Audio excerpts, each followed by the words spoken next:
Hello friends, Zaika with Alka में आपका स्वागत है। Happy Sunday. तो आज हम बनाने जा रहे हैं पास्ता। जी हाँ, ये हम पास्ता बना रहे हैं, बट ये पास्ता का हेल्दी वर्जन है क्योंकि ये मैदा से नहीं बने हुए पास्ता हैं। ये है व्हीट एंड सेमोलिना से बने हुए, गेहूं और सूजी से बने हुए पास्ता, और थोड़े स्पाइसी होते हैं, टेंगी फ्लेवर है। तो आप, आशा करती हूँ, इसे अपने घर में ज़रूर बनाएंगे। कुछ कुछ मेरा स्टाइल है। तो चलिए शुरू करते हैं पास्ता बनाना।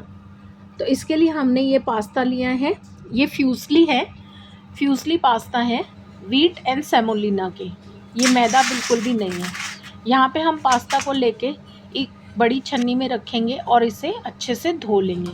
अब एक बड़े बर्तन में अच्छी क्वांटिटी में पानी लेके उसमें नमक डालेंगे, और जैसे ही उबाला आने लगेगा तो हम हमारे वॉश किए हुए पास्ता को इसके अंदर डाल देंगे।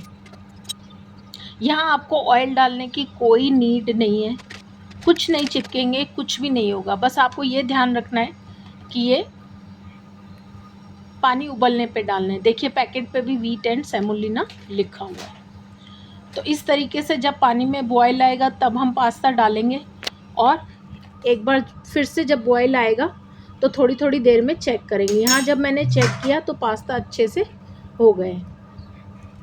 तो इतनी क्वांटिटी में हमें लहसुन लेनी है, इतना टुकड़ा अदरक का लेना है, और थोड़ी सी हरी मिर्च। अब हरी मिर्च को स्लिट कर दीजिएगा और अंदर चेक कीजिएगा कि कोई छोटे छोटे, अभी क्या थोड़ा ये वेदर में से लेके और आगे बारिश के वेदर तक आप हरी मिर्ची जब भी लेना तो उसे बीच से आप चीरा लगा के देखा कीजिए कि कुछ इंसेक्ट तो नहीं है।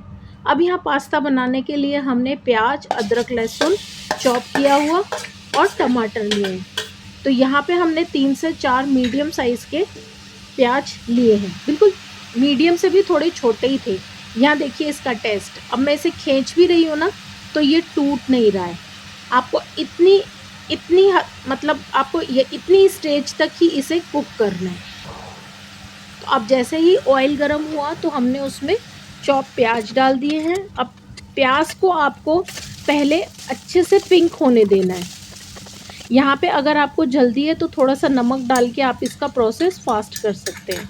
जैसे ही प्याज ट्रांसलूसेंट हो गया और हल्का सा पिंक होने लगा ना, तो यहाँ पे एक अच्छी क्वांटिटी में अदरक, लहसुन और हरी मिर्च को मैंने चॉप किया हुआ है, वो मैं डालूँगी। अब यहाँ इसको अच्छे से आपको भूनना है।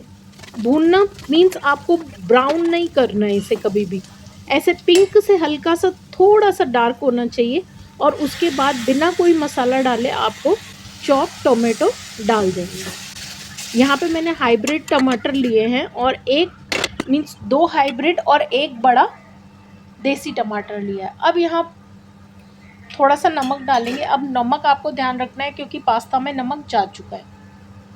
यहाँ मैं मेरे घर का बना हुआ शेजवान सॉस 1 चम्मच भर के डाल रही हूँ, और हल्दी डाल दिया, और थोड़ा सा मैंने ये लाल मिर्च डालनी है। अब आपको ध्यान रखना है कि अगर आपके पास, अब ये मेरा घर का बना हुआ शेजवान सॉस था तो उसमें मैं ज़्यादा तीखी वाली मिर्च यूज़ में नहीं लेती हूँ। तो अगर आप बाहर का यूज़ में ले रहे हैं ना तो लाल मिर्च आप स्किप कर दीजिएगा। तो जैसे ही ये थोड़ा सा ऑयल आने लगेगा ना तो हम 1 टेबल स्पून इसमें सोया सॉस डालेंगे, और 1 से 1.5 चम्मच, आप 2 चम्मच तक भी भर के सॉस डाल सकते हैं, टोमेटो सॉस। और ये ऑरिगेनो है, 1 टीस्पून मैंने ऑरिगेनो डाला है। देखिए कैसे ऑयल आने लग गया, और थोड़ी सी कुटी काली मिर्च मैंने डाली है, और ये चिली फ्लेक्स है।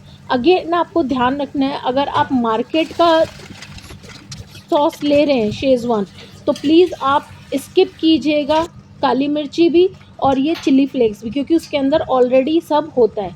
जैसे ही ऑयल आ जाएगा, आपका अच्छे से मसाला भुन जाएगा ना, तो आप अपने पास्ता को इस तरीके से डाल दीजिए। अब देखिए मैंने पास्ता छान के रखा था, उसके बाद भी मैंने कोई ऑयल की कोटिंग नहीं है, कुछ ऑयल नहीं डाला, फिर भी मेरा एक एक पास्ता अलग से है। अगर आप इसी प्रोसेस से पास्ता को बॉईल करेंगे तो आपको कोई नीड नहीं है मतलब ऑयल लगा के रखने की, बॉइलिंग में ऑयल डालना, फिर उसके बाद जब छान लोगे तब ऑयल डालना।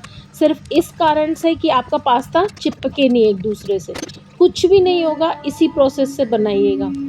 तो लीजिए, थोड़ी देर ढक्कन लगाने के बाद में हमारा पास्ता इस तरीके से रेडी हो गया। अब यहाँ आपने नोटिस किया होगा, जब मैंने पास्ता डाला था तो मैंने थोड़ी क्वांटिटी में पानी डाला था। अब पानी मैंने क्यों डाला, क्योंकि उससे थोड़ा सा लिक्विडी सॉस आप बनाएंगे ना, तो इसकी रिंग्स में देखिए आप, जब मैं आपको पास से दिखाया तो इसकी रिंग्स में देखिए अंदर अंदर मसाला कैसे लिपट गया है। अगर आप बिल्कुल सूखा सूखा रखेंगे ना तो वो सिर्फ पास्ता के ऊपर ऊपर कोटिंग करेगा, और जब आप खाएंगे ना तो वो बिल्कुल अंदर से जूसी नहीं लगेगा। तो इसलिए थोड़ा सा लिक्विड कीजिएगा सॉस को, हल्का सा पानी डाल दीजिएगा भूनने के बाद आधा गिलास तक, और तुरंत का तुरंत पास्ता को डाल के थोड़ा सा दम दे दीजिएगा जब तक कि पानी सूख नहीं जाए। तो आपकी जो पूरी सॉस है ना, वो इस तरीके से इस पास्ता के स्प्रिंग में अच्छी तरह कोटिंग हो जाएगी। तो ये थे कुछ टिप्स एंड ट्रिक्स। होप आपको पसंद आए होंगे, और आशा करती हूँ आप अपने घर में इसे ज़रूर बनाएंगे और संडे एंजॉय करेंगे। तो अगर आपको आज मेरा पास्ता की रेसिपी बहुत पसंद आई हो तो प्लीज़ हमें सब्सक्राइब कीजिए, हमें फॉलो कीजिए, और जितने भी न्यू फॉलोवर्स हैं उन्हें मेरी तरफ से बहुत बहुत थैंक यू। आप हमेशा हमारे साथ बने रहिए, हम इसी तरीके से नई नई रेसिपीज़ आपके लिए लाते रहेंगे। और जो भी न्यू फॉलोवर्स हैं जिन्होंने अब तक फॉलो नहीं किया, प्लीज़ आप भी हमें फॉलो कीजिए, यूट्यूब पे हमें सब्सक्राइब कीजिए। तो कल तक के लिए बाय।